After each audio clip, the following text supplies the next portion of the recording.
প্রাকৃতিক কৃষির প্রসারে ইলামবাজারে জেলা স্তরে কর্মশালা। রাসায়নিক সার বর্জন, জৈব সারের ব্যবহার ও পরিবেশ বান্ধব কৃষির বার্তা। রাসায়নিক সার এবং ক্ষতিকারক কীটনাশকের ব্যবহার কমিয়ে পরিবেশ বান্ধব ও টেকসই কৃষির ব্যবস্থার প্রসারে পশ্চিমবঙ্গের সরকারের উদ্যোগে ইলামবাজারে অনুষ্ঠিত হলো এক বিশেষ জেলা স্তরের প্রাকৃতিক কৃষি কর্মশালা।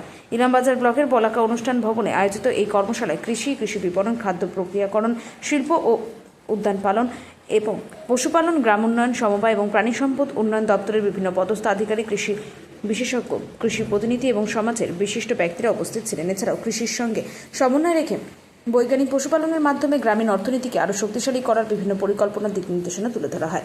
কৃষক এবং কৃষক গোষ্ঠীগুলির সক্রিয় অংশগ্রহণে কর্মশালাটি এদিন প্রাণবন্ত হয়ে ওঠে। সরকারের এই সময়োপযোগী উদ্যোগকে স্বাগত জানিয়েছেন এলাকার কৃষকরা। তাদের মতে প্রাকৃতিক কৃষি প্রসার শুধুমাত্র পরিবেশ রক্ষাই করবে না, ভবিষ্যৎ প্রজন্মের জন্য একটা সুস্থ ও নিরাপদ কৃষির ব্যবস্থা গড়ে তুলতে গুরুত্বপূর্ণ ভূমিকা করবে। ফলে ইলামবাজারের কৃষক মহলে এই কর্মশালাকে ঘিরে ব্যাপক উৎসাহ এবং উন্মাদনা ছিল চোখে পড়ার মতন।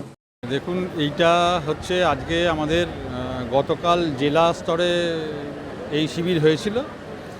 আজকে রাজ্যের যতগুলো ব্লক আছে সব ব্লকে ব্লক স্তরীয় প্রাকৃতিক কৃষি কর্মশালা চলছে এবং এইটার মাধ্যমে আমরা একটাই বার্তা আমাদের যারা অন্নদাতা রয়েছেন তাদেরকে দিতে চাই যে পদ্ধতিতে আমরা চাষ করে আসছি সেটাতে কিন্তু জমির যে মাটির স্বাস্থ্য সেটা খারাপ হয়ে গেছে। তো এইভাবে যদি চলতে থাকে কৃষি আর আমরা বেশি দিন টিকিয়ে রাখতে পারবো না এবং কৃষি যদি না টেকে তাহলে মানব সভ্যতাও কিন্তু প্রশ্নচিহ্নের মধ্যে দাঁড়িয়ে যাবে। তো এখন সেই অবস্থা যাতে না হয় সেই জন্যই কিন্তু আমাদের এই প্রচেষ্টা চলছে, যাতে করে আমাদের কৃষককুল, আমাদের অন্নদাতা যারা আমাদেরকে বাঁচিয়ে রেখেছেন তাদের উদ্দেশ্যে একটাই বার্তা যে প্রাকৃতিক উপায়ে কিভাবে আমরা চাষ করব, কিভাবে আমরা আমাদের ভবিষ্যৎটাকে সুরক্ষিত রাখব, সেইভাবেই কিন্তু আমরা আমাদের চাষবাসের যে পরিকল্পনা সেটা করতে হবে। এবং এইটুকুন বার্তা আমরা দিতে চাই যে কোনো প্রয়োজনে কৃষির উন্নতির জন্য যা যা দরকার আমাদের যতটুকুন সীমাবদ্ধতা আছে সেই সীমাবদ্ধতার মধ্যে 100% সহায়তা করার জন্য আমরা প্রস্তুত।